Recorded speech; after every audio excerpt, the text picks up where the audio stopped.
नमस्कार। मैं डॉक्टर गीता शर्मा, सह आचार्य चित्रकला। आज मैं आपको नव प्रभाववाद न्यू इम्प्रेशनिज्म पढ़ाने जा रही हूँ। यह प्रभाववाद के पश्चात आया। नव प्रभाववाद के प्रारंभ के पीछे क्या पृष्ठभूमि रही, आज हम उस पर विचार विमर्श करेंगे। हमने देखा कि प्रभाववाद ने विषय को गौण स्थान देकर उसका कला क्षेत्रीय महत्व घटा दिया, लेकिन प्रभाववाद यथार्थवाद से पूर्ण रूप से पृथक नहीं हो पाया, क्योंकि प्रकाश वातावरण के संपूर्ण प्रभाव को अंकित करने के उद्देश्य में सफल होने के लिए प्रभाववादी चित्रकारों को किसी यथार्थ दृश्य को चुनना पड़ता था, जिससे यथार्थवाद से मुक्त होकर आधुनिक कला के रूपात्मक दृष्टिकोण को अपनाने में कलाकार कठिनाई अनुभव कर रहे थे।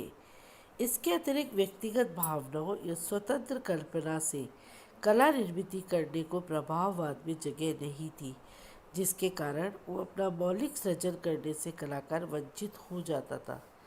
अतः प्रभाववाद के इन सभी गलतियों को देखकर कुछ चित्रकारों ने नई दिशा में प्रयोग करने प्रारंभ किए। उनमें जॉर्ज सोरा प्रमुख थे। उन्होंने जिस शैली को जन्म दिया वह नव प्रभाववाद के नाम से प्रसिद्ध हुई। प्रभाववाद से विमुख होकर रेनवॉर ने मनुष्य आकृतियों को ठोस रूप में चित्रित करके स्नान मग्ना युवतियाँ नामक चित्र बनाया। उसी विषय को लेकर जॉर्ज सोरा ने नव प्रभाववाद का प्रथम चित्र स्नान स्थल पूर्ण किया, किंतु दोनों की अंकन पद्धतियों एवं अभिव्यक्ति में पर्याप्त अंतर था। यह चित्र सोरा ने 1884 की सैलो द एन्ने पादा प्रदर्शनी में रखा, जिसे देगा रेनवार रेदो ने बहुत पसंद किया। सोइस एते द ओन्ने पादा की स्थापना राष्ट्रीय कला संस्था से अस्वीकृत नव विचारों के कलाकारों को प्रोत्साहित करने के उद्देश्य से सोरा, रेदो, सिन्याक आदि कलाकारों ने की थी। विशुद्ध मूल रंगों के मिश्रित छोटे धब्बों से रंगांकन सोरा की अंकन पद्धति की विशेषता थी। यह धब्बे नियंत्रण पूर्वक पूरे पट पर लगाए जाते थे, जबकि प्रभाववादी चित्रकारों का तुलिका संचालन मुक्त व स्वच्छंद था। जो प्रभाववादी चित्र में वस्तुओं व आदमियों की आकृतियां वातावरण में घुल मिलकर स्पष्ट हो जाती थी, जबकि सोरा हल्के व गहरे रंगों की उचित छटाओं के प्रयोग द्वारा एवं बाहरी रेखा के सरलीकरण से आकृतियों को स्पष्ट व ज्यामितिक रूप देना प्रारंभ किया। प्रभाववाद के क्षणिक दृष्टि के सिद्धांत को चित्रण का प्रथम चरण मानकर सोरा दैनिक जीवन के किसी क्षण को चुनते व आदमियों के वस्तुओं को ठोस रूप में अंकित करके उस क्षण को चित्र द्वारा अमर कर देते। संक्षेप में प्रभाववाद में प्रकाश व वातावरण जैसे चंचल तत्वों का आभास है, जबकि नव प्रभाववाद में आदमियों व वस्तुओं के सरलीकरण, ठोस आकारों तथा जीवन के प्रसंगों का परिणाम कारक दर्शन है।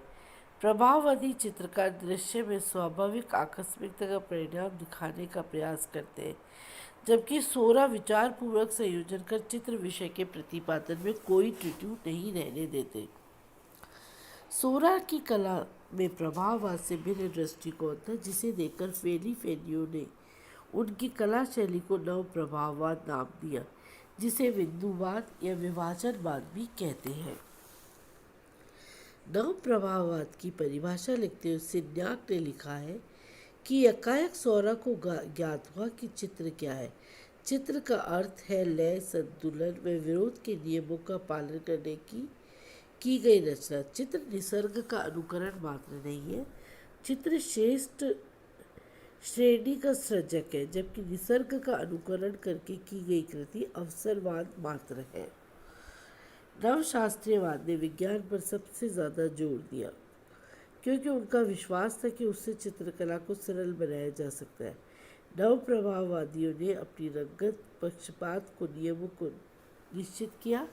इसमें शेवरोल के मुख्य माध्यमिक रंगों का चक्र व समयावच्छेदी विरोध का सिद्धांत के अध्ययन से उन्होंने विशुद्ध रंगों के पारस्परिक सुसंगति के नियम बनाए।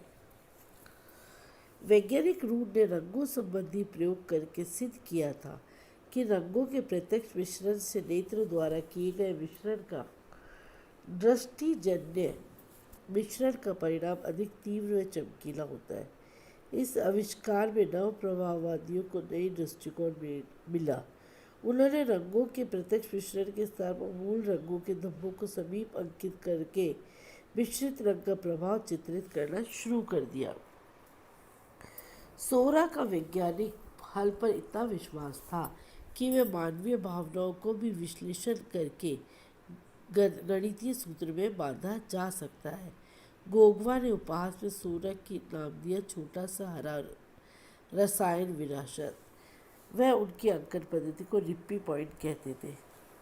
1893 की नव प्रभाववाद के चित्रकारों की प्रदर्शनी के समय प्रवेश लेने से पहले एक महिला ने कुछ सामान बांधकर अंदर जाकर इन चित्रों को देखकर वहाँ बैठे चित्रकारों से पूछा कि ये चित्र यंत्र से बनाए गए। चित्रकार ने शांति से उत्तर दिया, नहीं बहन जी, ये हाथ से बनाए गए हैं। क्योंकि प्रभाववादी चित्रकारों ने मुक्त तुलिका संचालन के स्थान पर विशुद्ध रंगों वेग से बिंदुओं द्वारा रंग करना प्रारंभ कर दिया। प्रभाववादी चित्रकार वस्तु के प्रकाशित हिस्से के रंगों का विश्लेषण से निश्चित करने के बाद ही नव प्रभाववादी चित्रकार उन रंगों के पूरक रंगों की झलक उचित अनुपात में छाया के हिस्से में अंकित करके एवं रंगीन क्षेत्र की सीमा पर उसके पूरक रंग की छटा हल्की बाह्य रेखा की तरह अंकित करते थे। यही नव प्रभाववाद का विशेष योगदान है, यही नव प्रभाववाद के सिद्धांत हैं और सोरा इसके प्रमुख प्रणेता रहे हैं।